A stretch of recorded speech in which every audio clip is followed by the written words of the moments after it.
Now we will be dealing with the other aspects of the POSH Act, that is the composition of Internal Complaints Committee, composition of Local Complaints Committee, and what is the role of the various players. So మనం ఇప్పుడు next చూడబోయేది ఏంటంటే internal complaints committee, local complaints committee వాళ్ళ యొక్క అధికారం ఏంటి, వేరే వాళ్ళ యొక్క పాత్ర అనేది ఏంటి, వేరే యొక్క ఎంప్లాయీస్ కానివ్వండి వాళ్ళ యొక్క పాత్ర అనేది ఏంటో మనం దీంట్లో పరిశీలిద్దాం. Internal Complaints Committee. Internal Complaints Committee is one of the crucial aspect of this particular POSH Act. Why? Because Internal Complaints Committee is vested with the power to investigate into the allegations of sexual harassment and also to finally recommend the action against the respondent. So Internal Complaints Committee అనేది ఎందుకు important అంటే ప్రతి చోట ప్రతి సంస్థ work ప్లేస్లో ఒక internal complaints committee అనేది ఏర్పాటు చేస్తారు. ఆ ఇంటర్నల్ కంప్లైంట్స్ కమిటీయే ఈ లైంగిక వేధింపుల యొక్క అభియోగాలు ఏవైతే ఉన్నాయో అవి విచారణ చేసి దాంట్లో యొక్క రికమెండేషన్స్ ఇస్తుంది. కాబట్టి ఇంటర్నల్ కంప్లైంట్స్ కమిటీ అనేది ఒక ఇంపార్టెంట్ అంశం. So internal complaints committee is mandatory for any kind of work place which is having 10 or more employees. ఎటువంటి వర్క్ ప్లేస్ కానివ్వండి, ఎక్కడైతే 10 కంటే ఎక్కువ ఎంప్లాయీస్ ఉంటే, ఉద్యోగులు ఉంటే అటువంటి సంస్థలో ఇంటర్నల్ కంప్లైంట్స్ కమిటీ అనేది కంపల్సరీగా చేయాల్సిందే. ఇంటర్నల్ కంప్లైంట్స్ కమిటీ ఏర్పాటు చేయలేదనుకోండి, అది చట్టరీత్యమైన నేరం, దాని మీద ఆ సంస్థకి ఫైన్ అనేది ప్రొవిజన్స్ కూడా ఉంటాయి. సో 10+ ఎంప్లాయీస్, సో ఆ 10 ఎంప్లాయీలలో 11 ఉన్నారనుకోండి, 10 మగవాళ్ళు ఉండి ఒక మహిళ ఉన్నా కానీ ఇంటర్నల్ కంప్లైంట్స్ కమిటీ అనేది కంపల్సరీ ఏర్పాటు చేయాల్సిందే. It includes presiding officer. So internal complaints committee హెడ్ని ప్రిసైడింగ్ ఆఫీసర్ అంటారు.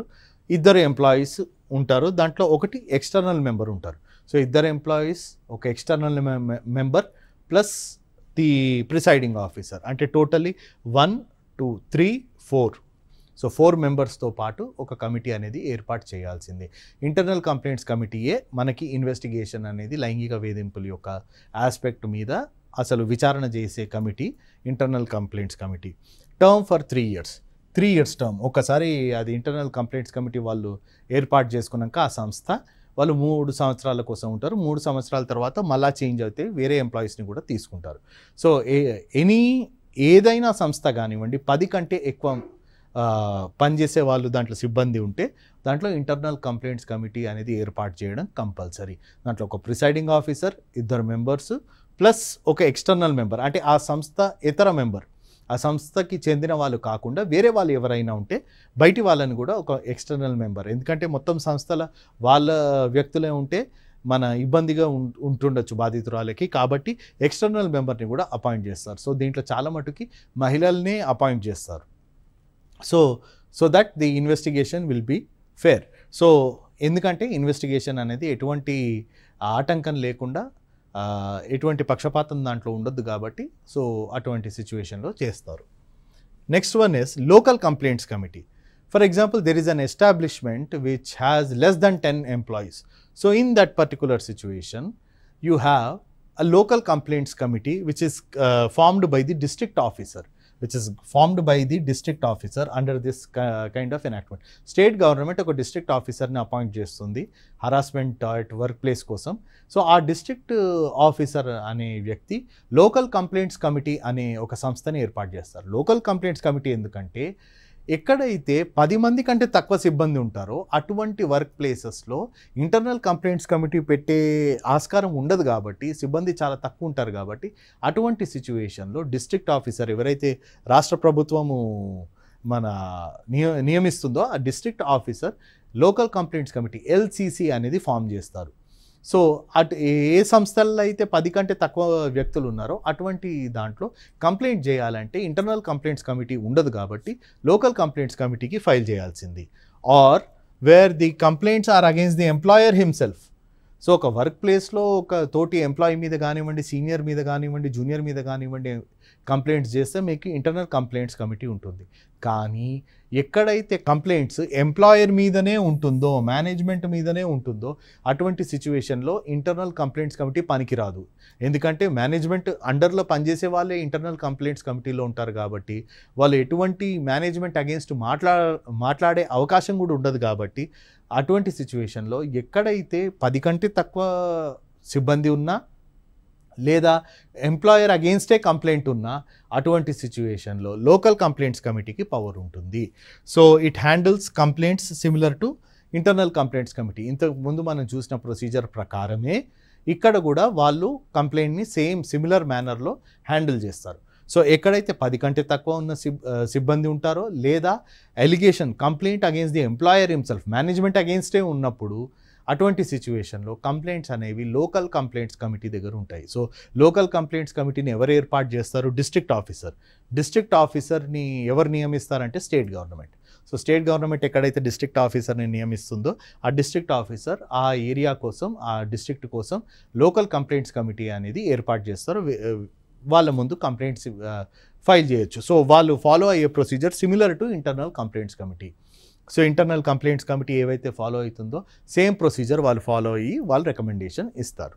Duties of the employers. Now we have to look into the duties of the employers to constitute internal complaints committee. First and foremost duty ఎంప్లాయర్ది ఏంటంటే తన యొక్క సంస్థల 10 కంటే ఎక్కువ మంది పనిచేస్తున్నారంటే కంపల్సరీ ఇంటర్నల్ కంప్లైంట్స్ కమిటీ అనేది కాన్స్టిట్యూట్ చేయాల్సిందే.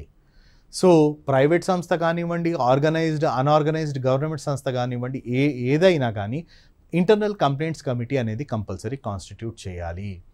ఇంటర్నల్ కంప్లైంట్స్ కమిటీ కాన్స్టిట్యూట్ చేయాలని రాష్ట్ర ప్రభుత్వం అన్ని సంస్థలకి టైంకి నోటీసెస్ అనేది ఇస్తుంది.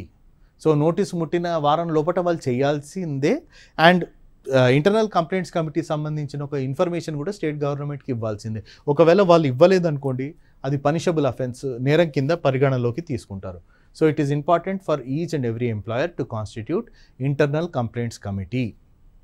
ఎక్కడైతే 10 కంటే తక్కువ ఉన్నారో అక్కడ లోకల్ కంప్లైంట్స్ కమిటీ ఉంటుంది కాబట్టి ఇంటర్నల్ కంప్లైంట్స్ కమిటీ అవసరం లేదు. అటువంటి సిచ్యువేషన్లో అవసరం ఉండదు. కానీ ఎక్కడైతే 10 కంటే ఎక్కువ ఎంప్లాయర్స్ ఉంటారో ఇంటర్నల్ కంప్లైంట్స్ కమిటీ అనేది కంపల్సరీ కాన్స్టిట్యూట్ చేయాలి. అండ్ కమిటీ సభ్యులు ఎవరైతే ఉన్నారో ఆ ఇన్ఫర్మేషన్ పబ్లిక్ డిస్ప్లేలో పెట్టాలి. సో ఆ కమిటీకి సంబంధించిన ఎవరైతే మెంబర్స్ ఉన్నారో, సభ్యులు ఉన్నారో దానికి సంబంధించింది ఆఫీస్ నోటీస్ బోర్డు మీద కానివ్వండి, ఆఫీస్లో ఏదైనా పబ్లిక్ ప్లేస్లో కానివ్వండి ఓపెన్గా నలుగురు చూసేటట్టు పెట్టాల్సిందే. Next one is display posh policy. So prevention of sexual harassment at work place ఏవైతే దానికి సంబంధించిన పాలసీ ఉందో, ఏదైతే ఇంటర్నల్ కంప్లైంట్స్ కమిటీ ఉందో, ఎప్పుడు కంప్లైంట్ చేయొచ్చు, ఎలా చేయొచ్చు, అవన్నీ వివరాలు అనేవి ఓపెన్గా నోటీస్ బోర్డులో డిస్ప్లే చేయాల్సిన బాధ్యత ఎంప్లాయర్స్కి ఉంది. సో ఎందుకు చేయాలంటే ఇక్కడ ఎవరన్నా మహిళ లైంగిక వేధింపులకి లోబడితే అటువంటి సిచ్యువేషన్లో డైరెక్ట్ వాళ్ళు ఫాలో అయ్యి ఆ నోటీసెస్ ఫాలో అయ్యి డైరెక్ట్ వాళ్ళు కంప్లైంట్ చేయగలుగుతారు. వాళ్ళకు ఒక అవగాహన అనేది సృష్టించడానికి ఇటువంటివి చేయాల్సింది. Conduct awareness programmes. చాలా మటుకు సంస్థలు ఏం చేస్తాయంటే టైంకి ప్రోగ్రామ్స్ కండక్ట్ చేస్తాయి. మహిళా ఉద్యోగులకి ఒక స్పెషల్ ట్రైనింగ్ ప్రోగ్రామ్ లాగా ఇచ్చి ఈ పాష్ యాక్ట్ గురించి, పాష్ చట్టం గురించి సంబంధించిన ప్యాంఫ్లెట్స్ కానివ్వండి, ఇన్ఫర్మేషన్ బుక్లెట్స్ కానివ్వండి పంచుతారు. ఎందుకంటే వాళ్ళకి తెలవాలి. ఎందుకంటే అవగాహన లేని పక్షంలో వాళ్ళకి చేయడం అనేది, కంప్లైంట్ చేయడం అనేది చాలా ఇబ్బందికరంగా మారుతుంది. Next one is to assist internal complaints committee and ensure confidentiality and protection. So ఎంప్లాయర్ది ఎవ్రీ డ్యూటీ ఏముంటుందంటే ఇంటర్నల్ కంప్లైంట్స్ కమిటీ ఎప్పుడైతే ఇన్వెస్టిగేట్ చేస్తున్నారో వాళ్ళకి పూర్తి సహకారం అనేది ఇవ్వాల్సిందే. సహాయ సహకారాలు అనేది కంపల్సరీ ఇవ్వాల్సిందే. ఇవ్వకపోతే వాళ్ళు ఇంటర్నల్ కంప్లైంట్స్ కమిటీ ఏం చేయలేరు. ఎందుకంటే ఈ ఎంప్లాయర్స్ ఎవరైతే ఉన్నారో వాళ్ళు మేనేజ్మెంట్ వాళ్ళ బాసెస్ కాబట్టి వాళ్ళ అగెయిన్స్ట్ వాళ్ళు ఏమీ అడగలేరు. సో అటువంటి సిచ్యువేషన్లో ఇంటర్నల్ కంప్లైంట్స్ కమిటీ నిష్పక్షంగా ఎటువంటి సైడ్ తీసుకోకుండా క్లియర్గా ఇన్వెస్టిగేషన్ చేయడానికి ఎటువంటి ఫెసిలిటీస్ ఉన్నాయో, సహాయ సౌకర్యాలు ఏవైతే ఉన్నాయో అవన్నీ కలిగించాల్సిందే. Next one is to ensure confidentiality. At the same time ఎవరు కంప్లైంట్ చేశారు అనేది కంప్లైనెంట్ కూడా కాన్ఫిడెన్షియాలిటీ మెయింటైన్ చేయాలి. సో ఫర్ ఎగ్జాంపుల్ ఒక ఎంప్లాయీ మా కంపెనీలో కంప్లైంట్ చేసింది వేరే ఎంప్లాయీ మీద అని చెప్పేసి అందరికీ ప్రచారం చేయాల్సిన అవసరం లేదు ఇక్కడ. సో సీక్రెట్గా డీల్ చేయాలి. ఎందుకంటే ఇక్కడ ఆ ఎంప్లాయీ ఎవరైతే కంప్లైనెంట్ ఉన్నారో, బాధితురాలు ఉన్నారో వాళ్ళని ఇంకా వేధించే ఛాన్సెస్ ఉంటాయి కాబట్టి, టార్గెట్ చేసే అవకాశాలు ఉంటాయి కాబట్టి తోటి ఎంప్లాయీస్ వల్ల. సో అటువంటి సిచ్యువేషన్లో కాన్ఫిడెన్షియాలిటీ అనేది కంపల్సరీ మెయింటైన్ చేయాల్సిందే. And protection. సో ఇటువంటి చర్యలు మళ్ళా జరగకుండా చూసుకోవాల్సిన బాధ్యత కూడా ఇంటర్నల్ కంప్లైంట్స్ కమిటీకి ఉంటుంది. అదే కాకుండా వాళ్ళ ఎంప్లాయర్కి ఉంటుంది. ప్రధానంగా ఎంప్లాయర్ ఇటువంటి చర్యలు మా యొక్క సంస్థలో చేయనికి అవకాశం ఉండదు, మహిళలకు పూర్తి భద్రత కలుగుతుంది కాబట్టి అనే ఒక అంశం అనేది, అనే ఒక రెస్పాన్సిబిలిటీ, బాధ్యత అనేది వాళ్ళు తీసుకొని చేయాల్సింది. Final outcome under the POSH act. ఇప్పుడు final outcome under the POSH act మనం ఏం చూస్తామంటే, కంప్లైంట్స్ నార్మల్లీ మనం ఫస్ట్ చూసినట్లయితే ఇంటర్నల్ కంప్లైంట్స్ కమిటీ 10 కంటే ఎక్కువ ఎంప్లాయీస్ ఎక్కడైతే ఉంటారో అక్కడ ఇంటర్నల్ కంప్లైంట్స్ కమిటీ దగ్గర వాళ్ళు ఫైల్ చేస్తారు. 10 కంటే తక్కువ ఉంటే లోకల్ కంప్లైంట్స్ కమిటీలో చేస్తారు. ఒకసారి అవి కంప్లైంట్స్ ఫైల్ అయినాక చూస్తారు దాంట్లో నిజాలు ఎంత ఉందని. ఒకవేళ నిజంగా ఎటువంటి చిన్నపాటు ఏదైనా నేరం చేసినట్లు తెలిస్తే ఆ క్యాండిడేట్ ఎవరైతే ఉన్నారో వాళ్ళని పిలిచేసి పరిష్కారం చేసే మార్గం ఏదైతే ఉందో ఇన్ఫార్మల్గా కన్సిలియేషన్ త్రూ చేయొచ్చా అని. పరిష్కారం అంటే సెటిల్మెంట్ అంటే డబ్బులు ఇవ్వడం కాదు, చిన్న చిన్న చర్యలకి అపాలజీ కానివ్వండి, సారీ చెప్పడం కానివ్వండి, లేకపోతే తనే రిజైన్ చేసి వెళ్తున్నాడని, ఎవరైతే నేరం మోపబడిందో తనే రిజైన్ చేసి వెళ్తున్నాడని అటువంటి సిచ్యువేషన్స్లో ఉంటే సెటిల్ కావచ్చు ఇష్యూ. సో అటువంటి దాంట్లో కానీ కొన్ని తీవ్రమైన చర్యలు ఉంటాయి. అటువంటి సిచ్యువేషన్లో రెస్పాండెంట్కి నోటీస్ ఇస్తారు. నోటీస్ ఇచ్చినాక ఇరు పక్షాల యొక్క డాక్యుమెంట్స్ ఏవైతే ఉన్నాయో అవన్నీ మ్యాచ్ చేసి చూస్తారు, ప్రాపర్ టైం లైన్ చేసి నిజంగా ఎటువంటి చర్యలు జరిగిందా లేదా, జరిగితే ఎటువంటి చర్యలు జరిగాయి, అవి లైంగిక వేధింపుల యొక్క పరిధిలోకి వస్తుందా లేదా, తర్వాత ఎటువంటి యాక్షన్ తీసుకోవాలి అటువంటి వ్యక్తి మీద అనేది జరుగుతుంది.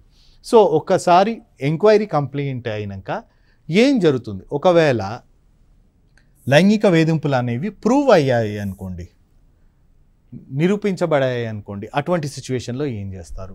సో ఒకవేళ నాట్ ప్రూవన్ అంటే నిరూపించలేకపోయారు, సో అటువంటి సిచ్యువేషన్లో ఏముంటుంది. Next one is if the complaint is found to be false or malicious, అటువంటి సిచ్యువేషన్లో ఏం జరుగుతాయి. The first and foremost thing is if the sexual harassment has been proven, లైంగిక వేధింపులు అక్కడ జరిగాయి అనేది నిరూపించారు. ఆఫ్టర్ ది కమిటీ ఎంక్వైరీ దాంట్లో నిర్ధారణకు వచ్చారు ఏంటంటే ఆయన మీద వేసిన అభియోగాలు ఏవైతే ఉన్నాయో లైంగిక వేధింపుల యొక్క అభియోగాలు అవి నిరూపించారు. సో ఆ సిచ్యువేషన్లో రిటర్న్ అపాలజీ, ఒక కామన్ ఒక సింపుల్ ఏదైతే అంశం ఏదైతే ఉందో లైంగిక వేధింపులు, ఏదైనా రాంగ్ కామెంట్ కానివ్వండి అటువంటివి చేస్తే రిటర్న్ అపాలజీ ఆ ఎంప్లాయీ ఏదైనా ఇస్తే అది సరిపోతుంది. లేదా warning, reprimand or censure, internal complaints committee recommend చేస్తుంది అనమాట ఎంప్లాయర్కి, అటువంటి ఎంప్లాయీకి వార్నింగ్ లెటర్ ఇష్యూ చేయండి. రిప్రిమాండ్ అంటే అఫీషియల్గా తనను తిట్టుకుంటే ఒక లెటర్, ఆర్ సెన్షర్ వార్నింగ్ లెటర్ అంటే ఇటువంటి చర్యలు మళ్ళా చేస్తే నీ మీద తీవ్రమైన చర్యలు ఉంటాయని అటువంటిది ఇంటిమేషన్ అటువంటిది ఇవ్వచ్చు. Or withholding promotion or salary or hike, ఇంకా నెక్స్ట్ లెవెల్లో సీరియస్నెస్ ఉంటే తను ప్రమోషన్ ఆపేయడం కానివ్వండి, హైక్ కానివ్వండి, ఇన్సెంటివ్స్ కానివ్వండి, ఇంక్రిమెంట్స్ కానివ్వండి అవి ఆపేసే రికమెండేషన్స్ చేయొచ్చు. Transfer of the respondent, government సంస్థ కానివ్వండి, వేరే ప్రైవేట్ సంస్థ కానీ, ఈ సెక్షన్ నుంచి వేరే సెక్షన్ కానివ్వండి, లేకపోతే ఈ ఆఫీస్ నుంచి వేరే ఆఫీస్కి వేరే చోట్ల ట్రాన్స్ఫర్ కోసం రికమెండేషన్ ఇవ్వచ్చు. టర్మినేషన్ ఫ్రమ్ ది సర్వీస్, ఒకవేళ తను చేసింది చాలా ఎక్కువ అయితే దాని యొక్క తీవ్రత చాలా హై లెవెల్లో ఉంటే అటువంటి సిచ్యువేషన్లో సర్వీస్ నుంచి టర్మినేషన్కి కూడా రికమెండేషన్ ఇవ్వచ్చు.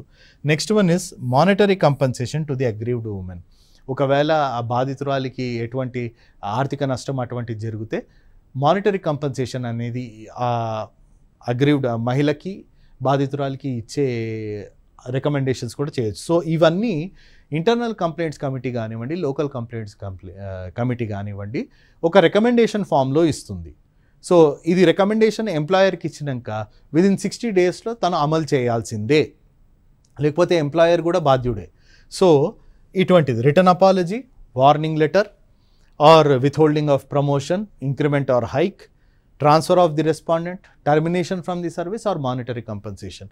సో ఈ రికమెండేషన్స్ ఎప్పుడైతే ఎంప్లాయర్కి వెళ్తాయో ఎంప్లాయర్ దాన్ని అమలు చేయాల్సిన అవసరం ఉంది, లేకపోతే తన మీద కూడా చర్యలు తీసుకోబడతాయి. కానీ కొన్ని సిచ్యువేషన్స్లో అవి ప్రూవ్ కాదు, లైంగిక వేధింపులు జరిగాయి అనేది ప్రూవ్ కాదు, నిరూపించబడదు. సో అటువంటి సిచ్యువేషన్స్లో ఏం చేస్తారు? అటువంటి సిచ్యువేషన్లో no action will be taken against the respondent. So ఎవరి మీద అయితే నేరం మోపబడిందో తన మీద ఏం యాక్షన్ తీసుకునే ఆస్కారం ఉండదు కాబట్టి no action will be taken against the respondent. Next one is workplace sensitisation or relocation may be recommended. So workplace sensitisation, ఆ యొక్క స్థానంలో సెన్సిటైజేషన్ ప్రోగ్రామ్స్ కానివ్వండి, అందరు ఎంప్లాయీస్ని ఒక చోట్ల కూర్చోబెట్టి ట్రైనింగ్ ప్రోగ్రామ్, అంటే వాళ్ళు ఒక సెన్సిటివిటీతోనూ ఒక ప్రాపర్ పద్ధతి ప్రకారం పనిచేయాల్సిన బాధ్యత వాళ్ళ మీద ఉంది అని చెప్పేసి వాళ్ళని పిలిచి వాళ్ళకు ఒక డిఫరెంట్ క్లాసెస్ ఇవ్వడం కానివ్వండి, లెక్చర్స్ ఇవ్వడం కానివ్వండి, అది చేయొచ్చు. ప్రూవ్ కాలేదు కానీ అక్కడ జరిగి కూడా ఉండొచ్చు. ఒక సమ్టైమ్స్ మనం చూసినట్లయితే అక్కడ ఇన్సిడెంట్ జరుగుతుంది కానీ ప్రూవ్ చేయడానికి ఆధారాలు ఉండవు. సో అటువంటి సిచ్యువేషన్లో ఇటువంటివి మళ్ళీ ఫ్యూచర్లో కాకుండా ఉండడానికి వర్క్ ప్లేస్ సెన్సిటైజేషన్ అనేది ఇంపార్టెంట్. ఆ యొక్క ప్లేస్లో వాళ్ళకు ఒక స్పెషల్ ట్రైనింగ్ ప్రోగ్రామ్స్ ఇచ్చి ఇటువంటి చర్యలు పాల్పడద్దు అని కౌన్సిలింగ్ కూడా చేయొచ్చు. Next one is relocation. For example కొందరు ఎంప్లాయీస్ ఉంటారు, వాళ్ళ మీద ఇటువంటి అభియోగాలు తరచూ వస్తుంటాయి కానీ ఎటువంటిది ప్రూవ్ కాదు. అటువంటి సిచ్యువేషన్లో ఆధారాలు లేవు కాబట్టి అటువంటి నేరం రుజువు కాలేదు, కానీ అటువంటి జరిగి కూడా ఉండే ఆస్కారం ఉంటుంది కాబట్టి అటువంటి సిచ్యువేషన్లో రీలొకేషన్, ఈ ఎంప్లాయీని వేరే సెక్షన్కి మార్చండి, లేకపోతే ఈ ఎంప్లాయీని వేరే చోట్ల ట్రాన్స్ఫర్ చేయండి, లేకపోతే వేరే బాధ్యతలు ఇవ్వండి అనే రికమెండేషన్స్ ఇవ్వచ్చు. సో ప్రూవ్ కానంత మాత్రము ఎటువంటి చర్యలు తీసుకోవద్దని లేదు, అది తీసుకోకుండా సెన్సిటైజేషన్ ప్రోగ్రామ్ కానివ్వండి, వాళ్ళకి ప్రాపర్ ట్రైనింగ్ కానివ్వండి, ఇటువంటివి ఇవ్వచ్చు. సో సెక్షువల్ హరాస్మెంట్, లైంగిక వేధింపులకు సంబంధించి. Or if the complaint is found to be false or malicious, అప్పుడప్పుడు ఏం జరుగుతాయంటే ఒక బాస్ కానివ్వండి తన యొక్క సబార్డినేట్ ఎంప్లాయీ మహిళని పని ప్రాపర్గా చేయలేదని ఒకవేళ తిట్టారనుకోండి, అటువంటి మందలించినా కానీ అటువంటి సిచ్యువేషన్లో ఈ లైంగిక వేధింపులు కంప్లైంట్ చేయడం కూడా కామన్గా జరుగుతున్న సంఘటన. అటువంటి సిచ్యువేషన్లో ఒకవేళ కంప్లైంట్ అనేది ఫాల్స్, అది ఏంటంటే ఎటువంటిది జరగలేదు, కావాలని పీడించాలని వాళ్ళు కంప్లైంట్ ఫైల్ చేశారు, లేకపోతే మ్యాలిషియస్ అంటే సుపీరియర్ ఆఫీసర్ మీద, కెరియర్ మీద ఏదో, సర్వీస్ మీద ఏదో రిమార్క్ చేయడానికి, ఆయన సర్వీస్కి ఇబ్బంది కలిగించాలని అప్పుడప్పుడు కక్ష చెరింపు సాధనలు అని అంటాం కదా. సో అటువంటి దాని భాగంగా ఎప్పుడైనా కంప్లైంట్ వేస్తే ఒకవేళ ఎంక్వైరీ తర్వాత ఇంటర్నల్ కంప్లైంట్స్ కమిటీ కానివ్వండి, లోకల్ కంప్లైంట్స్ కమిటీ కానివ్వండి, వీటికి తెలిస్తే వాళ్ళు ఏం చేయగలుగుతారు? Action against the complainant if it is deliberately false statement. So complainant ఎవరైతే కంప్లైంట్ చేస్తారో ఎటువంటి ఆధారాలు లేకుండా కావాలని మన వ్యక్తిగత కారణాల వల్ల దెబ్బతీయాలని వాళ్ళు చేశారు కాబట్టి సో కంప్లైంట్ అనేది ఫాల్స్ కాబట్టి యాక్షన్ తీసుకోమని చెప్పచ్చు. Unsubstantiated complainant not punishable. So ఒకవేళ కంప్లైంట్ చేశారు కానీ ఎటువంటి ఆధారాలు లేవు తన దగ్గర, సో ఆ ఆధారాలు లేని తరుణంలో డైరెక్ట్ తనని పనిష్ చేయాలని కాదు. ఎప్పుడైతే కంప్లైనెంట్ ఫాల్స్ ఉంది, మన సీనియర్ని కించపరచాలని, తనకు ఒక వ్యక్తిగత కారణాల వల్ల కావాలని కంప్లైంట్ చేశారని అటువంటి సిచ్యువేషన్లోనే మన కంప్లైనెంట్ అగేన్స్ట్ వార్నింగ్ వెళ్తుంది. కానీ వేరే సిచ్యువేషన్స్లో ఆధారాలు లేవు, అటువంటి సిచ్యువేషన్లో కంప్లైనెంట్ అగేన్స్ట్ యాక్షన్ తీసుకోవాల్సిన అవసరం కూడా లేదు. So right to appeal, either party can appeal to the court or tribunal within 90 days. Court or tribunal ఏదైతే ఏర్పడుతుందో ఈ యాక్ట్ ప్రకారం దాని ముందు 90 రోజులు ఏదైతే రికమెండేషన్స్ ఇచ్చారో దాని మీద. ఫర్ ఎగ్జాంపుల్ కంప్లైనెంట్ మన ఇంటర్నల్ కంప్లైంట్స్ కమిటీ ఏమన్నదంటే రికమెండేషన్ తనకి వార్నింగ్ లెటర్ ఇవ్వాలని. కంప్లైనెంట్ బాధితురాలు ఏమంటుందంటే వార్నింగ్తో సరిపోదు, తనని సర్వీస్ నుంచి తీసేయాలి కాబట్టి నాకు ఈ రికమెండేషన్స్ నేను ఒప్పుకోను. అటువంటి సిచ్యువేషన్లో వాళ్ళు అపీలెట్ కోర్టు ఆర్ ట్రిబ్యునల్ ఏదైతే కోర్టుని ఏర్పాటు చేస్తారో ఈ చట్టం ప్రకారం ఆ కోర్టు దగ్గర పోయి కంప్లైంట్ చేయొచ్చు, అపీల్ చేయొచ్చు. నెక్స్ట్ వన్ ఇస్ ఆర్ ఒక పార్టీ మీద రికమెండేషన్ చేశారనమాట. సో ఆ ఎంప్లాయీ మీద మన టర్మినేషన్ ఆఫ్ సర్వీస్ అని, సర్వీస్ నుంచి తొలగించాలనే రికమెండేషన్ ఇచ్చారు. సో తను బాధితుడు, ఇప్పుడు ఆయన అపీల్ వేసుకోవచ్చు. So complainant can also go and also the respondent, that is the other employee can also go for this kind of thing. So ఇక్కడ కంప్లైనెంటే అపీల్కి వెళ్ళాలని లేదు, ఎవరి మీద అయితే పనిష్మెంట్ ఇంపోజ్ చేశారో రికమెండేషన్స్ ప్రకారము సో వాళ్ళు కూడా కంప్లైంట్ చేయొచ్చు. ఎవరి దగ్గర కోర్ట్ ఆర్ ట్రిబ్యునల్ ఈ యాక్ట్ ప్రకారం కొన్ని కోర్ట్స్ని కాన్స్టిట్యూట్ చేస్తారు ఆర్ కొన్ని కోర్ట్స్కి పవర్ ఇస్తారు ఇటువంటి కేసెస్ డీల్ చేయడానికి. అటువంటి కేసెస్లో 90 days లోపల అపీల్ ఫైల్ చేయగలుగుతారు. Next is penalties for non compliance. ఒకవేళ ఎంప్లాయర్కి internal complaints committee or local complaints committee కొన్ని రికమెండేషన్స్ ఇచ్చింది కానీ వాళ్ళు ఫాలో కాలేదు, 60 daysలో అది అమలు పరచాలి కానీ అమలు పరచలేదు. అటువంటి సిచ్యువేషన్లో ఫైన్ అప్ టు 50,000 ఆ సంస్థ మీద 50,000 ఫైన్ అనేది విధించబడుతుంది. రిపీటెడ్ వయోలేషన్స్, ఇవి ఒకవేళ తరచూ ఆ సంస్థ మీద అభియోగాలు వస్తున్నాయి, నిరూపించబడుతున్నాయి కానీ వాళ్ళు ఎటువంటి చర్యలు తీసుకుంటలేరు, అటువంటి సిచ్యువేషన్లో పెనాల్టీ ఇంకా కూడా పెంచవచ్చు. Or cancellation of licence, so ఆ కంపెనీకి ఉన్న లైసెన్స్ కానివ్వండి, పర్మిషన్స్ కానివ్వండి అవి క్యాన్సల్ కావచ్చు. Employer liable for not farming ICC, internal complaints committee ఒకవేళ ఎంప్లాయర్ కావాలని ఫామ్ చేయకపోతే లేకపోతే ఫామే చేయకపోతే అది కూడా ఒక నేరం కింద పరిగణలోకి తీసుకుంటారు. So that is also a punishable offence. Then rights of women employee ఏముంటుందంటే వాళ్ళకి ఎటువంటి హక్కులు ఉంటాయి? రైట్ టు డిగ్నిటీ, మర్యాద, సేఫ్టీ, భద్రత అండ్ బీయింగ్ హర్డ్. వాళ్ళ యొక్క గళం కూడా మనం వినాల్సిందే.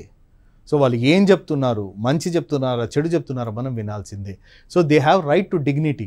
వాళ్ళు మహిళలు కాబట్టి వాళ్ళకి కించపరిచి చూడాల్సిన అవసరమే లేదు, వాళ్ళు పురుషులతో సమానం కాబట్టి వాళ్ళకి ఈక్వల్ డిగ్నిటీ అనేది ఇవ్వాలి. అండ్ సేఫ్టీ, వాళ్ళు పనిచేసే యొక్క క్షేత్రం ఏదైతే ఉందో, వర్క్ ప్లేస్ ఏదైతే ఉందో దాంట్లో వాళ్ళకి భద్రత అనేది కంపల్సరీ కలిగించాల్సిందే. భద్రత కలిగించకపోతే వాళ్ళు పనిచేసే అవకాశం ఉండదు.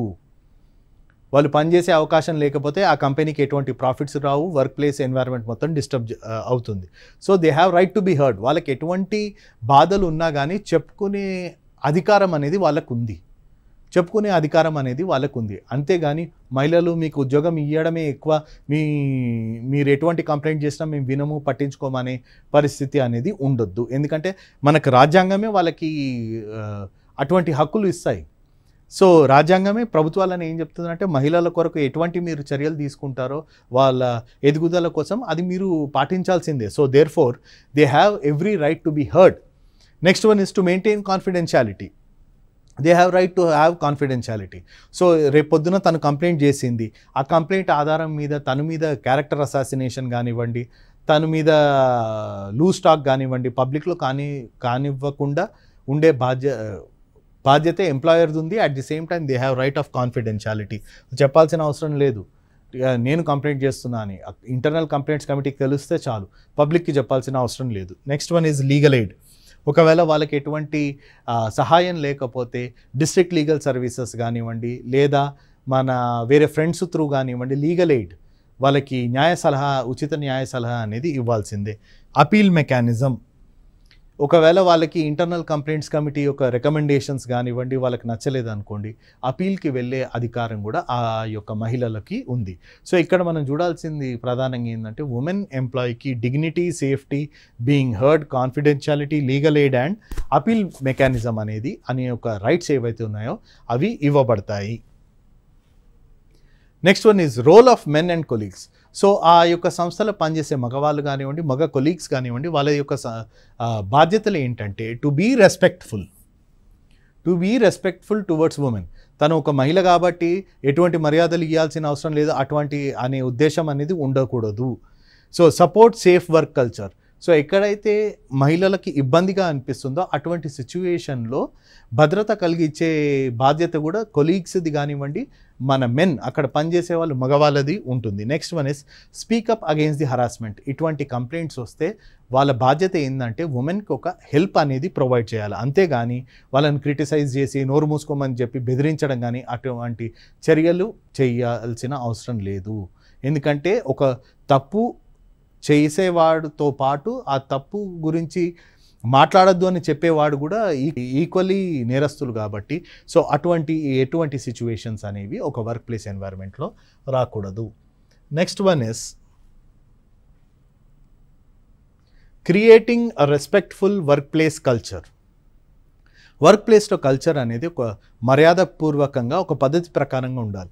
ట్రైనింగ్ అండ్ సెన్సిటైజేషన్ ప్రోగ్రామ్స్ మనం చాలా మటుకు సంస్థల్లో చూస్తున్నాం. ఏంటంటే training programmes time to time కొత్తగా జాయిన్ అయిన వాళ్ళు ఆర్ ఆల్రెడీ ట్రైనింగ్ అయిన వాళ్ళని నెక్స్ట్ లెవెల్ కోసం ట్రైనింగ్ అండ్ సెన్సిటైజేషన్ ప్రోగ్రామ్ చేస్తున్నారు. సో ట్రైనింగ్లో పాష్ యాక్ట్ గురించే కాకుండా మహిళా సిబ్బంది పట్ల ఎలా పనిచేయాలి, ఎటువంటి చర్యలు తీసుకోవాలి, వాళ్ళకి ఎలా భద్రత కలిగించాలి, ఎటువంటి సేఫ్ ఎన్వైరన్మెంట్ కలిగించాలి, ఎటువంటి చర్యలు చేయొద్దు, ఎటువంటి చర్యలు చేయొచ్చు, ఎటువంటి చర్యలు లైంగిక వేధింపుల పరిధిలోకి వస్తుంది, అటువంటి సెన్సిటైజేషన్ అనేది చేయాల్సిన బాధ్యత ఉంది.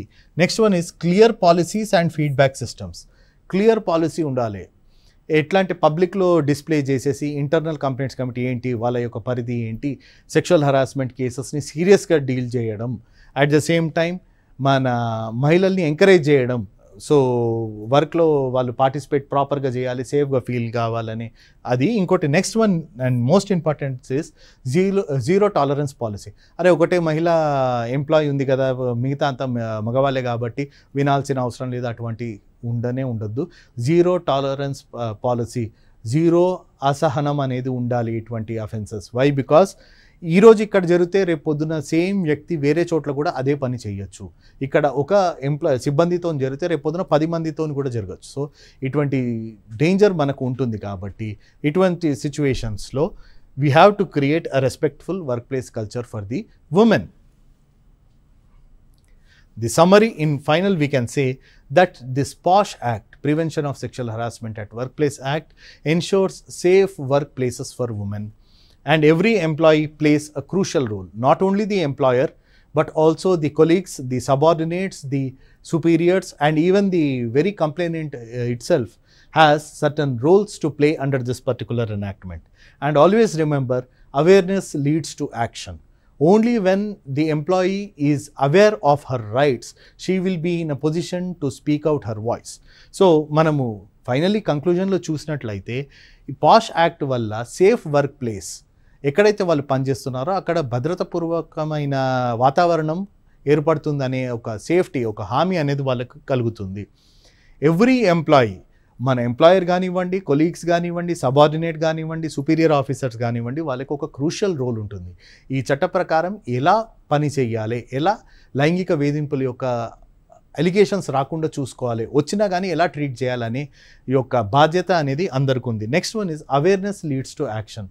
సో ఎటువంటి అవగాహన లేకపోవడం వల్ల ఇటువంటి చర్యలు జరుగుతాయి.